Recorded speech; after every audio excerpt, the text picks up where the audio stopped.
কবরের জীবনটা আসল জীবন। বিশ্বনবী দোয়া করতেন, আল্লাহুম্মা ইন্না নাউযু বিকা মিন আযাবিল কবর। আল্লাহ, আমি আপনার কাছে কবরের আযাব থেকে পানাহ চাই, কবরের আযাব থেকে বাঁচতে চাই। এই কবরের মধ্যে অনেক ফিতনা হবে, অনেক সুয়াল হবে। কবরে প্রশ্ন আছে না নাই? কথা বলেন। প্রথম প্রশ্ন জিজ্ঞেস করা হবে, মার রব্বুক, তোমার রব কে? বলেন, আমাদের রব কে? ওয়া মা দীনুক, তোমার ধর্ম কি?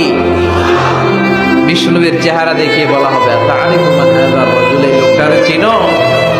আমরা কি বলবো? আমরা চিনি, উনি আমাদের প্রিয় রাসূল মুহাম্মদুর রাসূলুল্লাহ সাল্লাল্লাহু আলাইহি ওয়াসাল্লাম। এরপরে জিজ্ঞেস করা হবে, এগুলো কোত্থেকে শিখলা? আমরা বলবো কোরআন থেকে। ফায়ুফসাহু লাহু কবরুহু ৭০ যিরাআন, সুন্দর সুন্দর উত্তর করতে পারলে আপনার কবরটারে ৭০ হাত লম্বা করে দেওয়া হবে। ইফতাহু লাহু বাবুন ইলাল জান্নাহ, জান্নাতের দিকে একটা দরজা লাগিয়ে